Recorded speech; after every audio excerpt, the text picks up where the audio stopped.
The fluorescent lights hummed their endless mechanical song as Natalie Hayes moved through Sacred Heart's ICU like someone who'd learned long ago that silence was safer than speech. 3:47 in the morning. The shift stretched ahead of her, stretching the way all night shifts did, endless and unchanging, the way she preferred it. The way no one could ask questions about the slight tremor in her left hand when she reached for a blood pressure cuff, or the way her eyes tracked exits and counting heads the moment she entered a room, or the reason she always positioned herself with her back to a wall. She didn't tremble. Not anymore. But her fingers moved with precision that made the newer nurses watch her, checking vitals on the cardiac patient in room 8, the septic admission in room 10, the recovering trauma case in room 4. Her hands found radial pulses in 1.2 seconds flat. She could palpate a femoral artery blindfolded. The muscle memory didn't fade. 18 months of civilian work hadn't erased 18 years of field medicine, and it never would. The body remembers what the mind tries to forget. The antiseptic burn of hospital-grade bleach mixed with something underneath it, the copper undertone of old blood, the faint acetone smell of wound drainage. Natalie breathed through her mouth as she worked. Breathe the way you did when you needed to stay focused and detached, the way you did when emotion was a luxury you couldn't afford. Room 12 was supposed to be a routine admission. New patient. Paralyzed from a training accident. Combat history. The chart said Green Beret, which meant nothing to anyone else in the ICU because no one in the ICU knew what that meant, not really. They knew the words. They didn't know the weight behind them. When Natalie pushed through the door at 3:52 a.m., she saw him and everything stopped. Staff Sergeant Marcus Chen lay in the hospital bed with his eyes open, the kind of open that meant consciousness, awareness, and the sharp clarity of someone who'd survived things that killed other people. His uniform was folded neatly on the chair beside him. His hands lay flat on the blanket, palms down, the way soldiers rested even when they couldn't move. Dark eyes, sharp features, the kind of controlled breathing that came from meditation or training or both. And when his eyes found hers, they widened just a fraction. He knew her. Not as Natalie Hayes, night shift ICU nurse. As someone else entirely. His lips parted. Mrs. Hayes. She moved to his bedside without breaking stride and placed one finger to her lips, just one finger, just for a second, then glanced toward the hallway where Dr. Caldwell's voice carried down the corridor like a warning siren. The doctor was somewhere near the nurse's station, speaking to the charge nurse about staffing ratios and competency standards and other things that didn't matter in the way real things mattered. When Natalie turned back, she kept her voice low, barely above a whisper, barely above the sound of the ventilator in the next room and the monitor beeping its steady rhythm. Just Natalie here, Sergeant. Chen's eyes held hers for exactly 3 seconds. In that moment, something passed between them, recognition, understanding, the weight of shared history that couldn't be spoken aloud in a hospital corridor at 4 in the morning. His slight nod was almost imperceptible. The kind of nod soldiers gave when they understood operational security. When they understood that some things lived in the space between words. She turned to his chart, checking the orders with the kind of clinical focus that came naturally after 18 years of doing this. Fluids running at 100 milliliters per hour. Pain medication every 4 hours as needed. Physical therapy in the morning. Everything by protocol. Everything exactly as it should be. The door opened. Dr. Caldwell stood in the threshold with the kind of presence that made the air pressure change. 48 years old, silver-threaded dark hair, suit that probably cost more than Natalie's monthly rent, the kind of jawline that could cut glass if you were the type to notice such things. Natalie wasn't. She was the type to notice where his hands were positioned and whether he was left or right side dominant and how his breathing changed when he was calculating something. "I see you've met our new patient," Caldwell said. His voice carried the particular tone of someone who'd spent so long being right that wrongness had become physically repellent to him. Sergeant Chen has already expressed some very specific requests about his care team. Natalie continued documenting in the chart. Her handwriting was neat, precise, the kind of handwriting you developed when records mattered. When accuracy was the difference between a patient living and a patient becoming a name on a memorial plaque. The sergeant requested you specifically, Caldwell continued, and now there was something underneath his words, something that tasted like amusement. Despite your background consisting primarily of a weekend CNA certification and approximately 6 months of actual ICU experience before your departure from the hospital system. The fluorescent lights buzzed overhead. One of them flickered, casting a shadow across the chart. Natalie turned the page, still writing, still focused on documentation that no one would ever read as closely as she was reading it. I find it remarkable, Caldwell said, that a paralyzed Green Beret would develop such strong opinions about his nurse after knowing her for approximately 3 minutes. Almost as remarkable as the fact that you were even allowed to work in this facility, given your obvious limitations. Behind him, through the small window in room 12's door, Natalie could see Chen's reflection in the polished metal of the forestand. His jaw had tightened. His breathing hadn't changed. A good soldier. A trained soldier. A soldier who understood when to stay quiet and when to move. Natalie closed the chart. She placed her pen back in her pocket with the kind of deliberate slowness that came from counting seconds instead of losing them.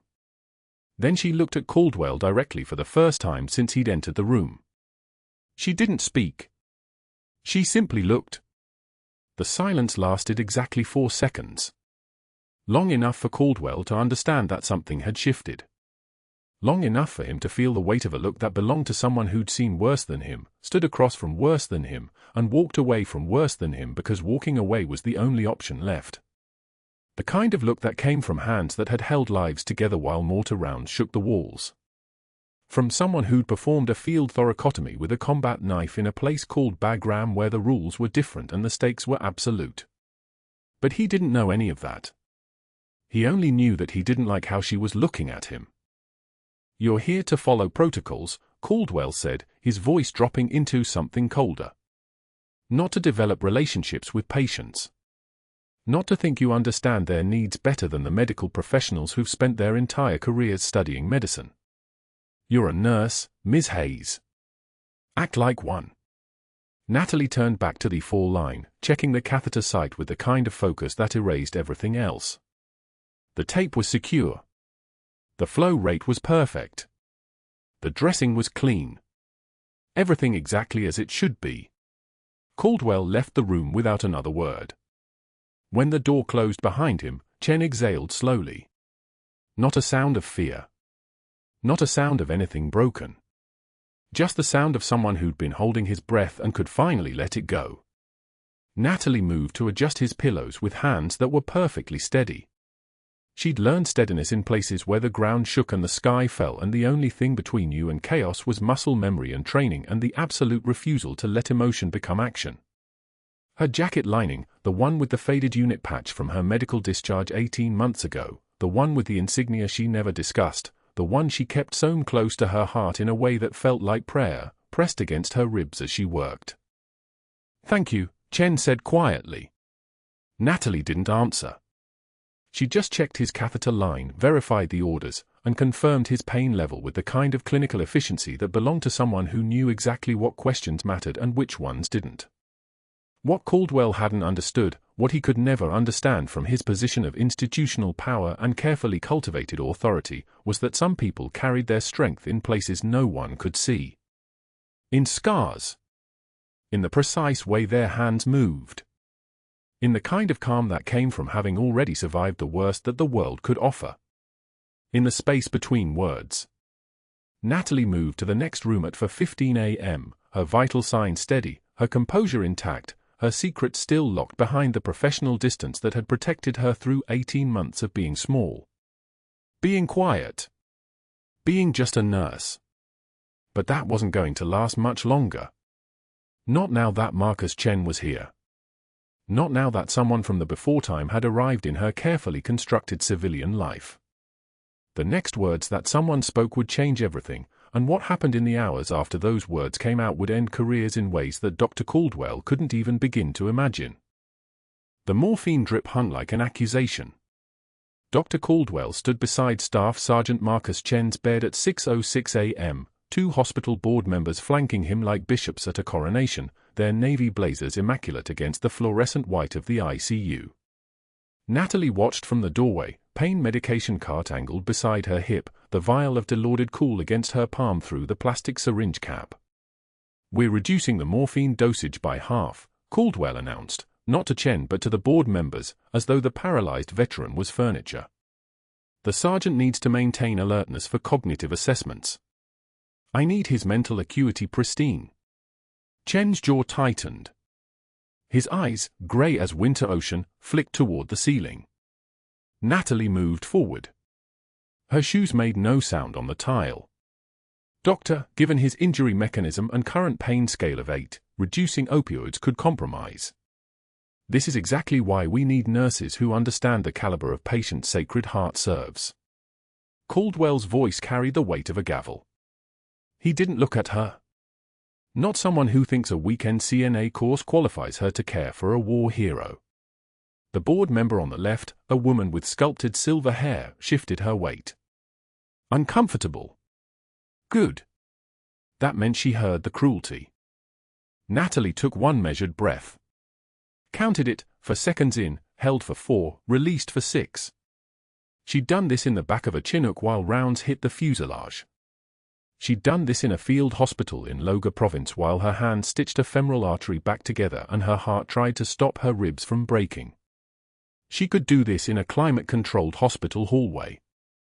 Heat rose to her cheeks anyway. One tear escaped, not from sadness, from rage, and she wiped it without breaking eye contact with Caldwell. "Sergeant Chen deserves better than your ego, Doctor." The room went dead silent. The heart monitor beeped once, twice, 3 times into the void.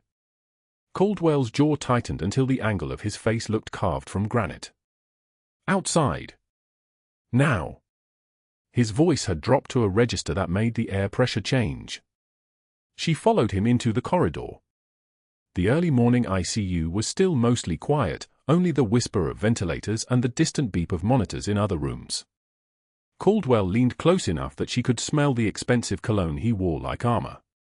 "You just made a very stupid mistake, Nurse Nobody." She said nothing. Silence was a weapon too, and he hadn't earned her words. By 11 a.m., when Natalie entered the break room carrying her lunch container, leftover grilled chicken and rice, calories measured and planned because military discipline didn't stop when the uniform came off, 3 nurses gathered their plates and left without speaking. Maria Rodriguez, who'd spent 2 months borrowing Natalie's extra scrubs and complaining about her kids' soccer schedules, wouldn't meet her eyes. Just turned and walked, her ponytail swinging like a dismissal. The fluorescent lights hummed their constant drone. At the nurse's station, conversation stopped mid-sentence when Natalie approached.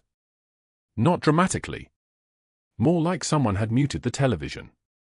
She could feel their eyes on her chart notes, the ones Caldwell had flagged for secondary review. The ones that made her look like she was questioning authority. Like she didn't understand hierarchy. She understood hierarchy perfectly. She'd commanded 8 soldiers in a village where hierarchy meant the difference between coming home with everyone and coming home with 5. By 3 p.m., the formal write-up appeared on the unit board, pinned in red ink where everyone could see it during shift change. Her name in block letters. The words insubordination and overstepping scope of practice. Final warning. As if she were a student nurse, not a major with 16 years of field medicine embedded in her muscle memory. She read it once. Then she moved on. That evening, Chen's daughter visited, Jennifer, 32, with her father's grey eyes and her mother's sharp jawline. She found Natalie at the medication cart outside her father's new room, the one on the opposite wing, the one that had been reassigned to her without explanation. "Did something happen?" Jennifer asked, and there was genuine concern in her voice, the kind that came from watching someone care for your parent and then watching that care stop. Before Natalie could answer, Caldwell appeared in the hallway like he'd been waiting for exactly this moment. "Your father is being transferred to a different care team. We've assigned more experienced staff. It's nothing personal, standard rotation protocol." Natalie nodded once. Didn't correct him. Didn't explain that she'd requested the transfer in her dream the night before because she knew it was coming. She just turned and walked toward the supply room, her back straight, her footsteps steady. He didn't get her words. He didn't get her anger. He got nothing. But the next 3 days were a masterclass in strategic dismantling. The pediatric overflow wing. That's where they reassigned her away from Chen, away from the ICU, into a completely different universe of crying babies and frantic parents and monitors that beeped in higher registers. Caldwell didn't fire her. That would have been too obvious, too easy to fight. Instead, he made her irrelevant. He altered the ICU schedule so her shifts never overlapped with Chen's care windows. Tuesday nights became Saturday mornings. Her Thursday doubles disappeared. Within 72 hours, she hadn't laid eyes on her patient in 4 days. The email arrived in her inbox at 2:33 a.m., timestamped from Caldwell's personal account. Professional as a courtroom filing, Chief of Staff, I've become increasingly concerned about judgment patterns from one of our ICU nurses. Documentation attached. If something happens to a high-profile veteran patient and we ignored warning signs, the liability exposure would be significant. She knew because she'd learned to check her email at odd hours, back when checking email meant reading satellite transmissions in a tent. Back when surveillance meant the difference between an ambush and going home. Caldwell made a phone call the next morning. She didn't hear it, but Maria told her, quietly, in the break room, with the guilt of someone who'd been asked to spread a message. He called his mentor. The one on the hospital board. Said something about liability and veterans and making sure we protect vulnerable populations. The mentor agreed to keep an eye on it, naturally. That's what mentors did. That's what systems did. They protected their own. Natalie's access badge was quietly restricted from certain supply rooms by Wednesday. Her chart notes were flagged for secondary review by Friday. She didn't argue. She just walked into the room with pediatric overflow assignments and did the work, checked vitals, dispensed medications, made notes in perfect medical shorthand, asked the right questions, advocated gently for her patients, and never once raised her voice. She was being erased with institutional efficiency. Meanwhile, in the ICU wing she could no longer access, Chen's condition was subtly worsening. His pain levels climbed, she knew because she passed the chart room once and glanced at the vitals board before anyone could stop her. 8 out of 10. 9. The morphine reduction was doing exactly what she'd said it would do. He developed a persistent cough on day 3. The new nurse assigned to him, a young woman named Sarah with good intentions and overwhelming chaos, didn't notice the slight decrease in breath sounds on his left side. Didn't catch the beginning of fluid buildup. Natalie caught a glimpse of his chest X-ray during handoff, just a glimpse, the way you might glimpse something you weren't supposed to see, and her medical training read it like a book written in her native language. Infiltrate forming in the left lower lobe. Early. Containable. But only if someone was watching. She tried to raise concerns to the charge nurse, Janet, who'd worked nights alongside her for 8 months. Chen's breath sounds are changing. The left side especially. And his cough, it's productive now, darker sputum. Janet didn't look up from her charts. You're not assigned to that patient anymore. Focus on your own assignments. I'm not asking to be reassigned back. I'm asking you to listen to his lungs yourself. 5 minutes, Janet. That's all it would.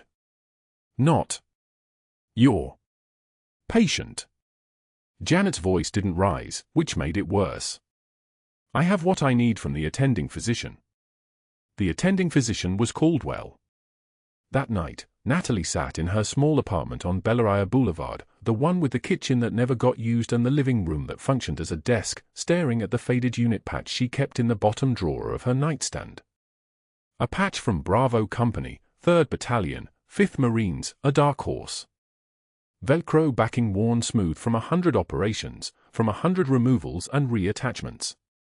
The colors faded but still visible, the crimson and gold of the Marine Corps, the lettering that read U.S. Marine Corps Special Operations Command.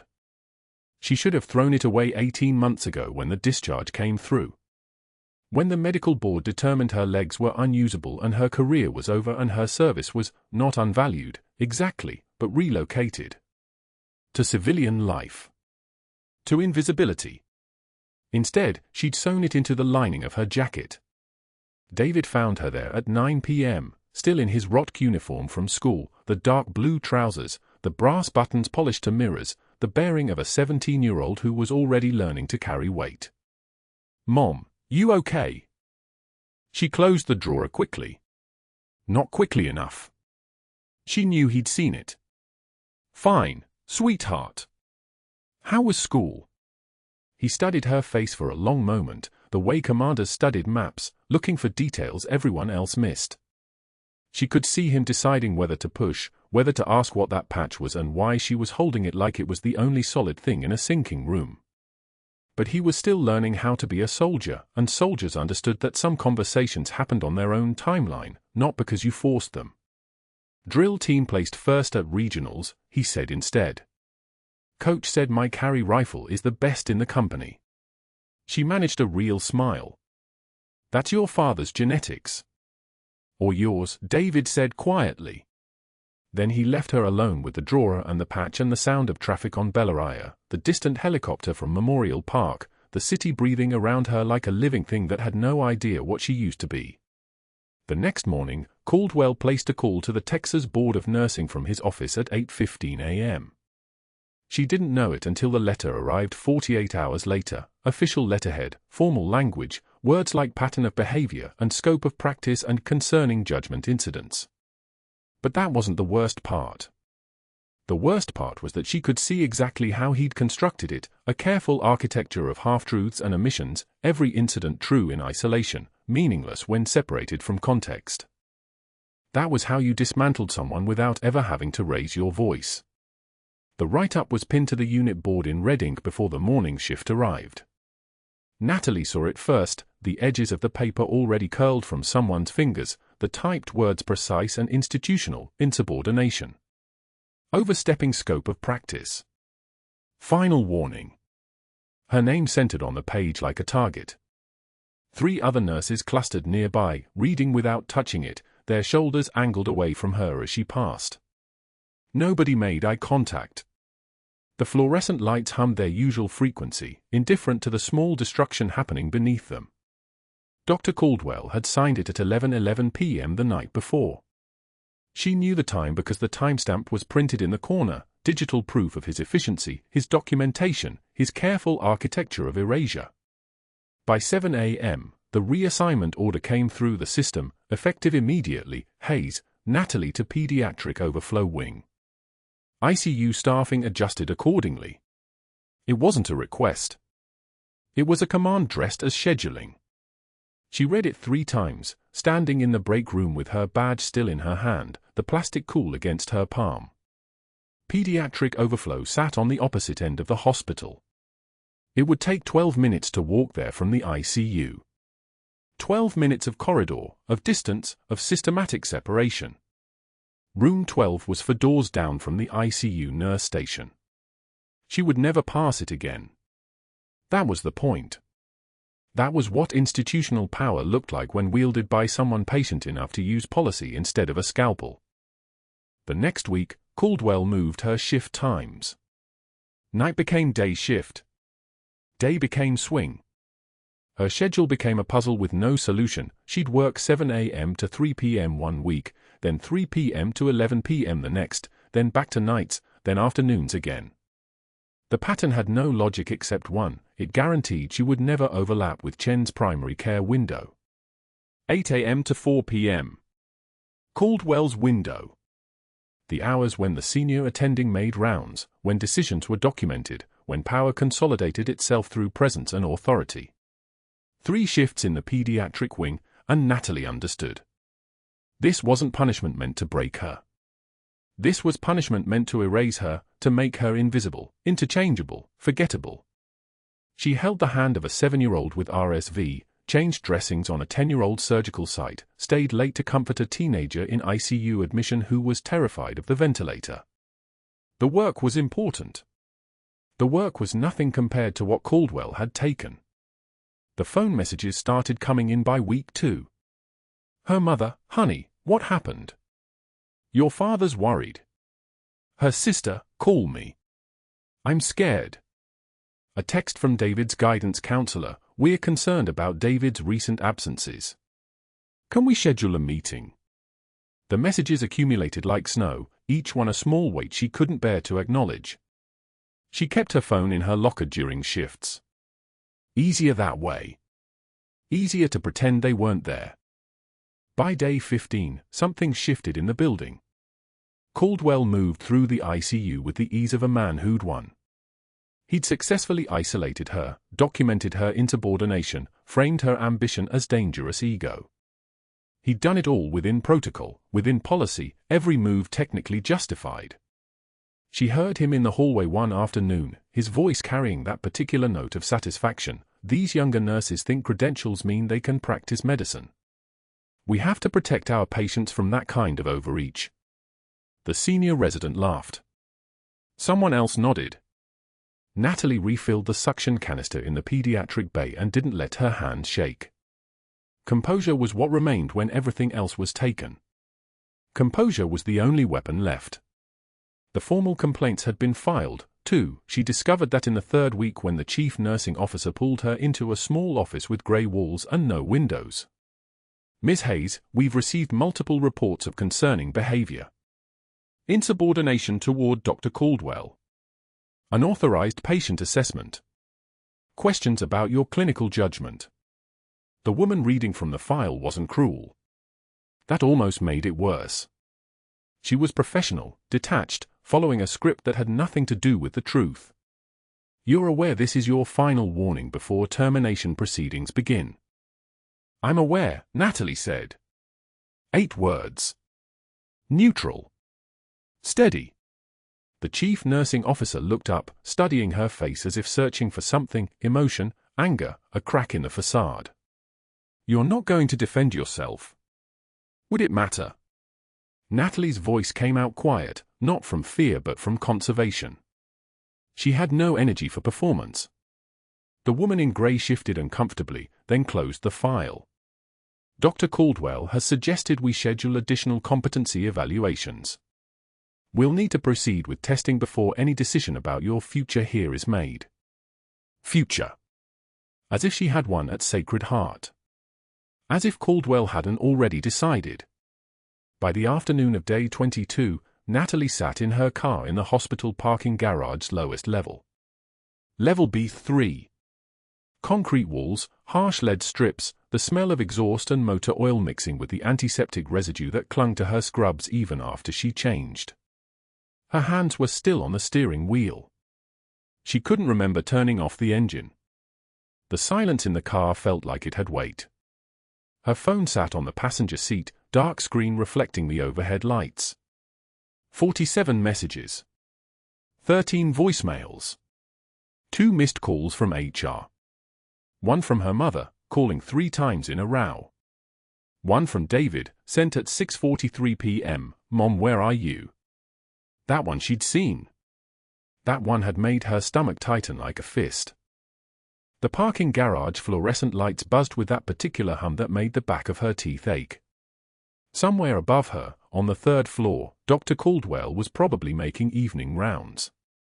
Probably noting her absence, probably feeling the satisfaction of a victory achieved through patience and procedure.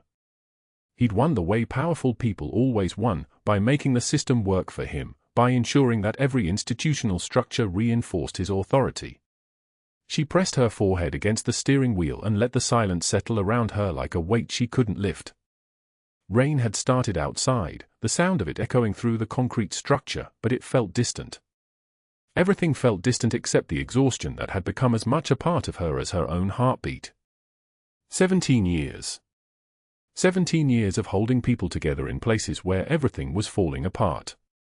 17 years of stepping in when protocols failed, when systems broke, when the difference between living and dying came down to someone willing to see what others missed. She'd done it in Bagram. She'd done it in civilian ERs, ICUs, trauma bays. She'd been doing it for so long she'd forgotten what it felt like to be anything else. Now she was just a nurse being erased by a system that had decided she didn't belong. The phone buzzed again. She didn't look at it. She sat in the darkness of the parking garage with her hand still on the wheel, listening to the rain hammer the concrete above her, and understood with absolute clarity that this was as far as she could run.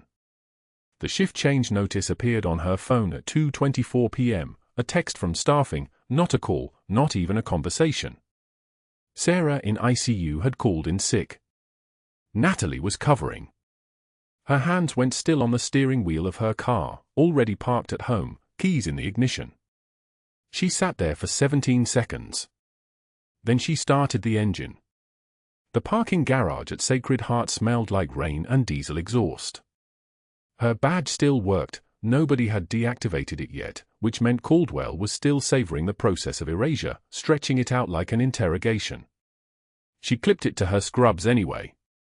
The night shift wouldn't question a nurse in uniform pushing through the emergency entrance at 10:53 p.m. The ICU was a different creature at night. Quieter. The fluorescent lights cast everything in a pale institutional blue. 3 nurses at the central station looked up as she passed, recognition flickered, then looked away. The quiet kind of cruelty that comes from people who'd been told not to speak to her. She didn't acknowledge them. She moved like someone who'd crossed hostile territory 1,000 times before, shoulders neutral, eyes forward, no hesitation. Room 12. The machines around Chen's bed chirped their steady rhythm. Ventilator. Monitor. Chest tube drainage system. He was sedated, his massive frame swallowed by the ICU bed, still paralyzed from the waist down, but his breathing was regulated, his vitals stable on the screen. She ran through the numbers without touching anything. Heart rate 68. O2 saturation 96%. Blood pressure 122/81. All normal. All good. She sat in the chair beside his bed for exactly 4 minutes, watching him breathe. The chest tube ran from his ribcage to a collection canister, a rubber drain no thicker than a pencil, but essential. One dislodgement and the seal would break. One break and the air would escape into the pleural cavity, collapsing the lung. One collapsed lung and the heart would shift. One shifted heart and nothing else mattered anymore. At 3:16 a.m., the monitor alarm sounded. Not a gentle alarm. Not a soft escalation. The code alarm shrieked through the ICU like artillery fire, urgent and primal and demanding. Natalie was on her feet before the second pulse of sound. The monitor showed Chen's oxygen saturation dropping in real time. 94%. 88%. 82%. His heart rate climbing toward 140, climbing toward panic, climbing toward the edge of collapse. She was at the bedside. The chest tube lay on the bed, still connected to the drain canister, but the connection to Chen's ribcage had separated. The end of the tube was exposed to air. The pneumothorax was building, the pressure inside his chest rising with every breath his body desperately tried to take. His oxygen saturation kept falling. 78%. His lips were already taking on a faint blue tint.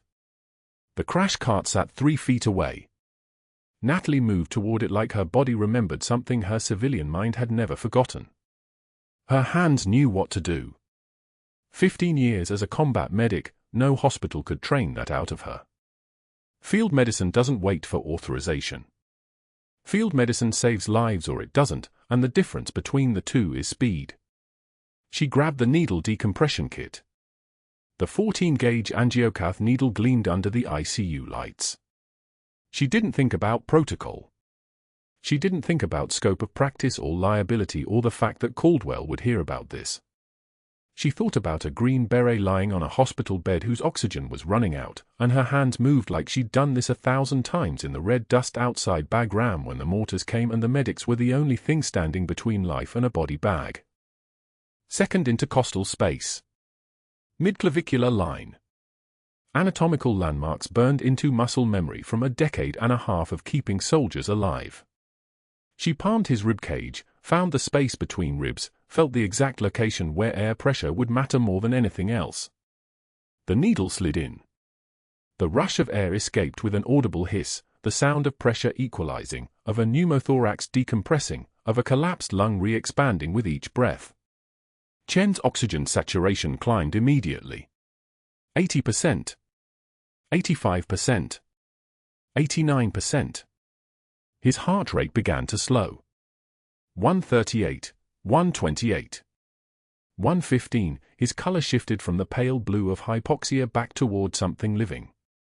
Dr. Caldwell appeared in the doorway just as the saturation hit 94%. He stood motionless, watching Natalie secure the needle with tape, her movements precise and economical, every gesture the product of thousands of hours of training he didn't know she had. For maybe 3 seconds, shock held him silent. Then his face hardened into the expression of a man watching something he could not control. By 6:53 a.m., Chen was stable. Sedated. Breathing normally.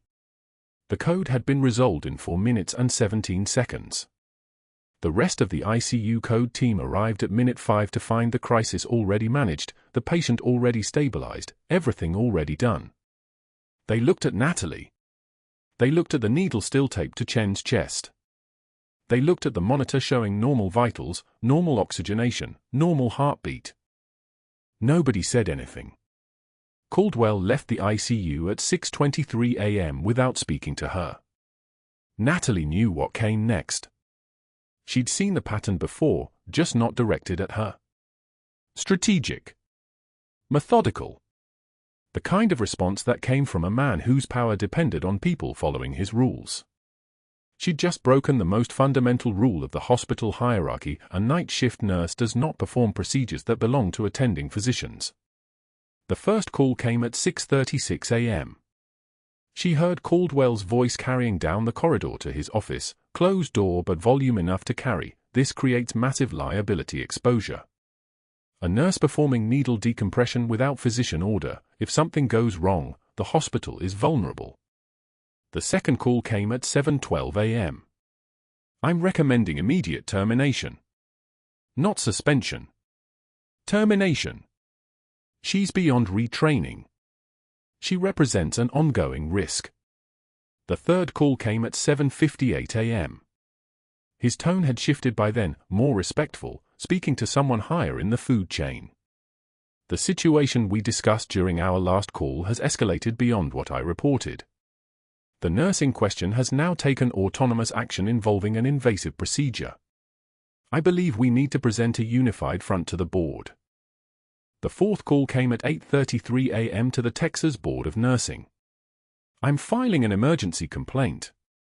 Patient safety was compromised by a nurse operating beyond her scope of practice. She performed an invasive procedure without physician authorization or oversight.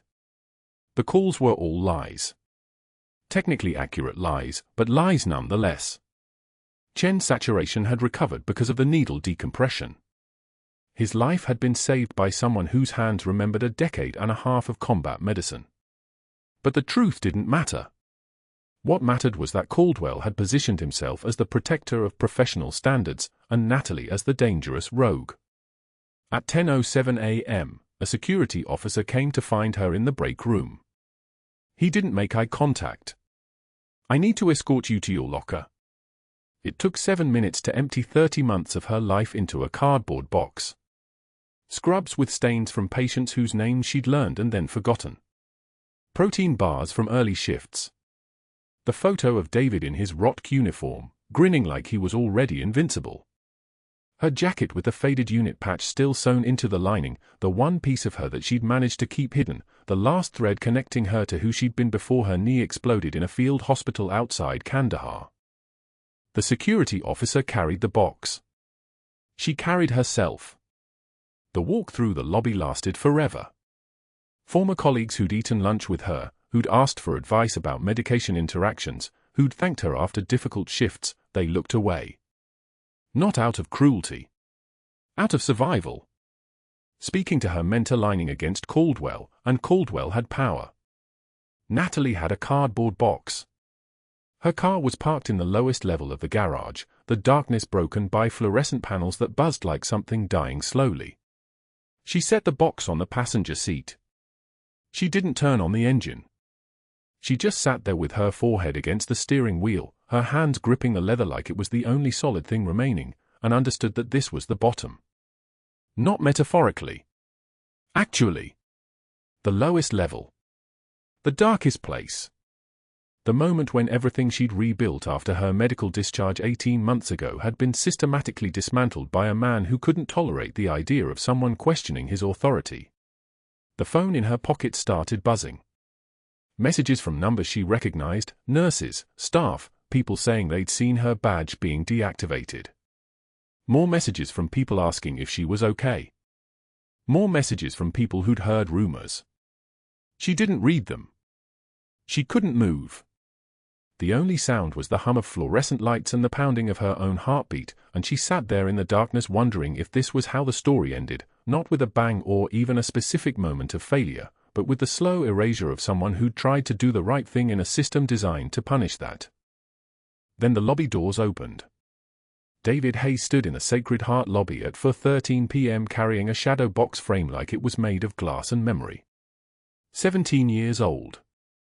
Rock dress uniform pressed sharp enough to cut. His voice cracked when he found his mother in the waiting area, the way voices crack when you're trying not to cry in public.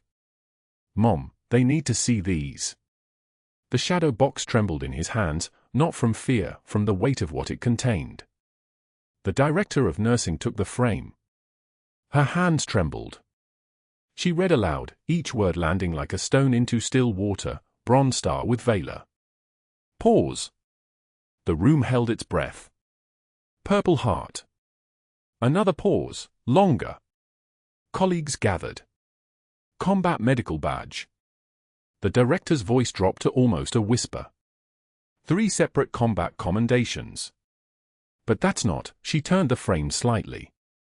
Under the medals, a citation. This says Major Natalie Hayes. Major. She was a trauma surgeon in the field. Combat medic, David corrected, his voice steady now, military trained even at 17. 14 lives. That's what the report says.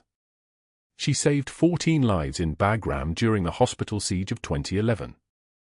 The one where he stopped. His hands had gone white-knuckled on the frame. Where my father's unit got hit. By 5:08 p.m., Dr. Caldwell sat in the green room of Channel 7 News Houston, polished and confident, his face arranged into the expression of a man who'd never been questioned in his life. The news anchor was young, eager, and had no idea what was about to happen. "So Dr. Caldwell, you're warning the community about dangerous unqualified staff infiltrating our healthcare system."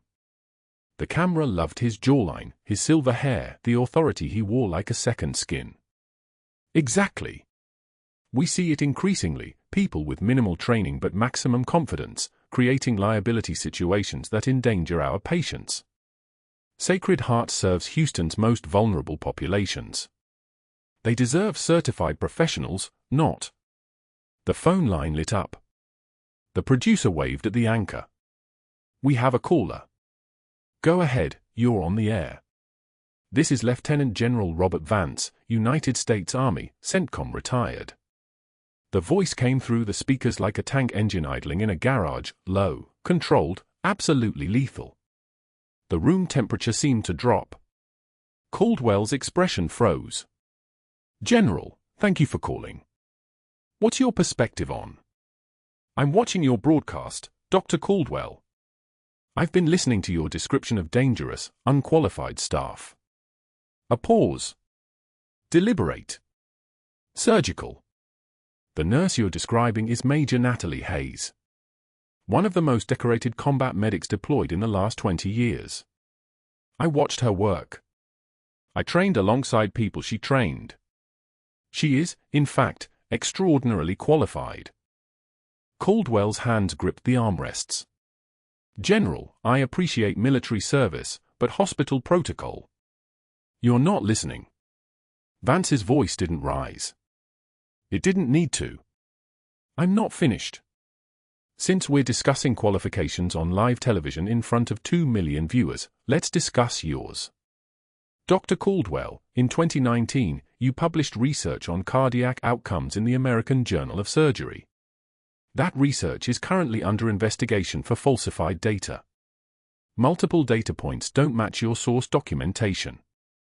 The anchor leaned forward. Caldwell tried to stand. Security held him in his chair. In 2021, your clinic submitted Medicare claims for procedures that never occurred. $247,000 in fraudulent billing. That investigation remains active with federal prosecutors in the Southern District of Texas. You were removed from the board at Mercy General in 2020 for ethical violations related to patient consent forms. You were removed from the board at Mount Sinai Grace in 2021 for similar issues. Those are sealed, aren't they? Not anymore. Caldwell's face had gone the color of old hospital walls. Those proceedings are confidential. You have no authority to. Nothing is sealed from us, Doctor. Major Hayes saved 14 documented lives during active combat operations in Bagram. She performed field thoracotomy with equipment that would make a trauma surgeon weep. She trained combat medics who are currently deployed in 3 separate theaters. How many lives have you saved? How many have you endangered with ego masquerading as expertise? The silence lasted 3 seconds. Nobody breathed. Caldwell ripped off his microphone. It clattered against the metal desk. He stood, knocked over his water glass, ice water spreading across papers like spilled time, and walked off the set while cameras rolled, capturing every step of his exit, every frame of his disintegration. The anchor sat frozen, unsure whether to fill the silence or let it speak. By 8 p.m., the clip had been uploaded, shared, retweeted 400,000 times. #Dr. Caldwell trended nationally. The hashtag filled with screenshots, his research fraud investigation. His Medicare billing problems. The sealed board removals, suddenly not sealed anymore. Former patients posted stories. A nurse from Mercy General commented, "He made me falsify records." I reported it. Nothing happened. Until now. Sacred Heart's board convened an emergency meeting at 7:27 p.m. The CEO, the chief of staff, the hospital attorney, and Caldwell's mentor, the one he'd called this morning expecting loyalty. That mentor resigned from the board by 8:45 p.m., issuing a statement about ethical concerns that required immediate distancing. Translation: I'm getting out before this sinks me too. By 9 p.m., hospital security was removing Caldwell's credentials from the system. By 10 p.m., his privileges were suspended pending investigation. By 11 p.m., federal prosecutors had opened a formal inquiry. The carefully constructed network that had held him untouchable for 15 years unraveled in real time, each thread pulled by people who'd suddenly realized they'd been standing next to a liability, not a leader. Caldwell sat in his car in the hospital parking garage, the same garage where Natalie had sat 24 hours earlier, broken and defeated. He scrolled through his phone, watching his reputation disintegrate with the methodical precision of a controlled demolition. Every strategic relationship a foundation. Everyone collapsing. He tried calling the board chair. Voicemail. His attorney. I'll call you back. His mentor. I can't talk right now. The same silence that had surrounded Natalie, but this time it was coming from the people he'd spent years cultivating. His phone buzzed. A text from the hospital, "Please report to HR first thing Monday regarding your status." His hospital. His institution. His kingdom. Gone. Security knocked on his window at 11:38 p.m. "Dr. Caldwell, you need to leave the property." The same security guard who'd escorted Natalie out that morning. The same professional courtesy, the same firm tone that made clear there was no negotiation. Caldwell gathered his personal items, his nameplate from the desk, his diplomas, the photograph from his medical school graduation where he'd looked invincible. He walked out past the ICU where Marcus Chen slept, sedated and stable, unaware that the man who'd tried to destroy the nurse who saved him was walking out of Sacred Heart for the last time. By morning, the Texas Medical Board had received a formal complaint. By the following Tuesday, they'd opened a preliminary investigation. By month's end, Caldwell's medical license was suspended pending the outcome. The hospital issued a public statement expressing deep regret over the incident and announcing a formal apology to Major Hayes, coupled with a reinstatement offer and a position created specifically for her, Director of Emergency Medicine. The narrative flipped not gradually, but like a light switch. One moment, she was the problem. The next moment, she was the solution. One moment, a rogue nurse operating outside her scope. The next moment, a decorated officer returning to her rightful place. The system that had tried to erase her suddenly needed her to survive the scandal. 6 months later, Natalie stood in her new office at Sacred Heart, looking out through the ICU windows at the rehabilitation wing. Staff Sergeant Marcus Chen moved through physical therapy with a walker, relearning to place weight on legs that specialists said would never bear his weight again. His daughter walked beside him. He saw Natalie watching from above. He raised one hand. She raised hers. The night security guard made his rounds on the ICU floor, checking doors, emptying trash, his name visible on his uniform patch, Dr. Caldwell. He saw her in the window. His jaw clenched. He kept walking. The hierarchy he'd weaponized had turned on him, and now he moved through the hospital he'd run like a ghost haunting his own life. On Natalie's desk, the faded unit patch, properly mounted in a wooden frame now, no longer hidden. Beside it, David's acceptance letter to West Point, signed, official, real. Her son stood in the doorway in his dress uniform, home on leave from basic training, looking at his mother like she was the thing he'd always known she was, a warrior wearing scrubs instead of combat boots. "Mom, they're ready for the staff meeting," David said. She stood. Straightened her white coat. The hospital board had asked her to lead the new Combat Veterans Care Initiative, a program designed to help civilian medical staff recognize and support former military personnel. The same nurses who'd abandoned her in the break room now sat in mandatory training sessions with her, learning. The chief of staff who'd signed her termination papers now reported to the committee she chaired. As she walked through the corridors of Sacred Heart, a young nurse stopped her. "Major Hayes? I just want to say thank you. My brother's a Marine. What you're building here matters." Natalie took one measured breath, the same composure that had carried her through humiliation now carrying her through something harder, vindication. The responsibility of being right. The weight of being needed. She nodded once. Power is not a title. Power is the ability to help. She entered the boardroom, the same room where they'd fired her, where they'd watched without speaking, where silence had been their only response to her destruction. Now they stood when she entered. If you've ever been underestimated, if you've ever held a skill nobody believed in, subscribe to the Code Whisperers. Like this video. Comment below, what would you have done in Natalie's position? We read every comment. We listen.